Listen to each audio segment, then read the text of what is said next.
E aí, pessoal, beleza? Hoje a gente vai mergulhar fundo em um disco que, sério, mudou as regras do jogo do rock, o Horses, da Patti Smith. E para fazer isso, a gente vai usar como guia a crítica que a Rolling Stone publicou lá em 1976, na época do lançamento.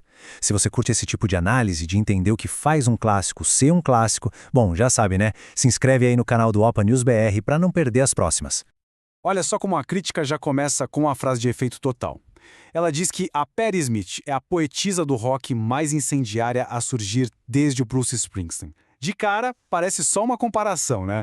Mas na verdade, essa é a isca. O crítico usa o Springsteen como um ponto de referência para, logo em seguida, mostrar como a Patti era completamente diferente e revolucionária.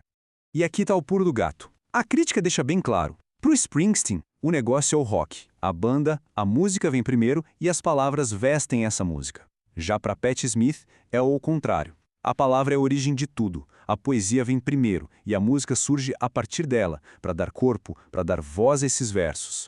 Beleza, então vamos a fundo nessa ideia. O que significa na prática ser uma poeta antes de ser uma roqueira? Como é que isso muda o som, a cara da música? A crítica usa um termo genial, xamã do rock and roll. Pensa bem, o que um xamã faz? Ele usa o ritmo, a batida de um tambor, um canto, para entrar num estado alterado e trazer uma visão, uma mensagem. Com a Patti Smith é a mesma coisa. A música, o rock and roll, é o ritual dela, é o veículo, mas a carga, a mensagem, é a poesia. Ok, essa é a teoria. Agora, como é que essa identidade tão única foi parar dentro de um disco de vinil? Como eles conseguiram capturar essa magia no estúdio, no álbum Horses? Cara, o desafio aqui era gigante. Imagina pegar a energia caótica, crua de um show da Patti Smith num bar de Nova York e colocar isso num estúdio sem amansar a fera. E o produtor, o John Cale, que era do Velvet Underground, foi simplesmente genial. Ele conseguiu manter essa pegada visceral, de show ao vivo, mas com um detalhe crucial. A voz e as letras estão sempre na cara, sempre em primeiro plano. Exatamente o que ela precisava. Então, a sonoridade do disco é fundamental, claro, mas o que realmente explode a nossa cabeça é sobre o que ela está falando. O poder de Horse está no universo temático que ela cria com as palavras. Então, do que falam as músicas de Horses? Prepara, porque a viagem é intensa e vai para lugares bem inesperados. O disco já começa com o pé na porta. Ela pega Gloria, um clássico do rock, e transforma numa explosão sobre sexo, poder, desafio e até redenção espiritual. É uma declaração de intenções logo de cara. E logo em seguida, o clima muda completamente. A gente cai em Redondo Beach, que conta a história de um suicídio lésbico. Uma narrativa super trágica de amor e perda, com um ritmo que, pasmem, flerta com o reggae. Aí a gente vai para ficção científica. Birdland é basicamente sobre a reunião de um garoto com o espírito do pai que volta como um extraterrestre. É uma visão ao mesmo tempo cósmica, grandiosa e super emocionante. E tem também o que a crítica chama de anarquismo cósmico em Free Money. É um hino sobre querer escapar da realidade, uma fantasia caótica e libertadora sobre ter todo o dinheiro do mundo para fazer o que quiser.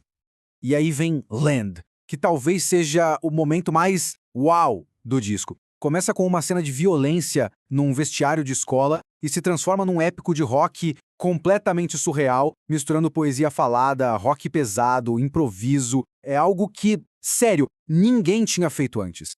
O ponto principal é esse, saca? Não é pra gente ficar tentando decifrar a letra como se fosse um enigma. A poesia da Patti Smith é pra ser sentida. As palavras criam visões, e cada visão pode ter um monte de significados. O que importa é se aquilo te toca, se mexe com alguma coisa lá dentro.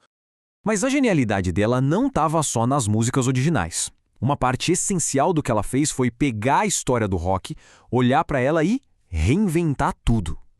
Vamos pegar o exemplo de Gloria de novo, uma música super conhecida, um clássico do rock de garagem da banda Them, do Van Morrison. E ela simplesmente vira a música do avesso. Na original, é um cara cantando sobre uma garota. A Patti assume esse papel masculino, essa voz de conquista, e transforma a música num hino de poder, de autoafirmação feminina. É uma subversão total. E a crítica da Rolling Stone não fica em cima do muro, não. Manda real. Com todo respeito, as versões de Patsy são melhores. E por quê? Porque ela não estava só fazendo um cover. Ela usava a música original como um ponto de partida para lançar as próprias visões poéticas, a própria intensidade. Agora, para entender de onde veio essa originalidade toda, a gente precisa dar um passo para trás e olhar o cenário. O lugar onde tudo isso nasceu, a Nova York dos anos 70.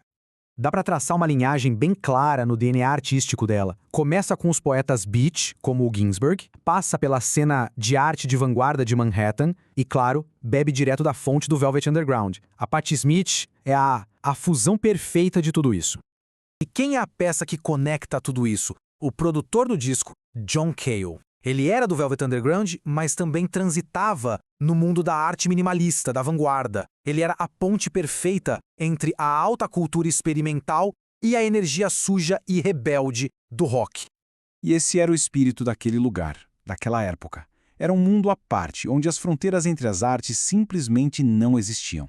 Poeta subia no palco e cantava, pintor virava ator, roqueiro fazia arte. O rock, com sua simplicidade, era visto como algo poderoso, minimalista, tão sério e relevante quanto qualquer outra forma de arte.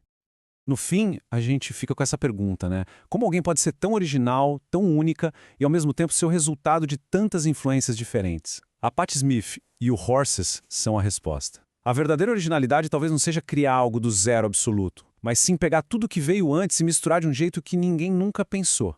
Criar uma voz nova. E é por isso que décadas depois a gente bota Horses para tocar e ainda soa como uma revolução. É isso, pessoal. Valeu demais para acompanhar essa análise aqui no Opa News BR. Se curtiu, não esquece de se inscrever no canal que tem muito mais história da cultura vindo por aí. Até a próxima!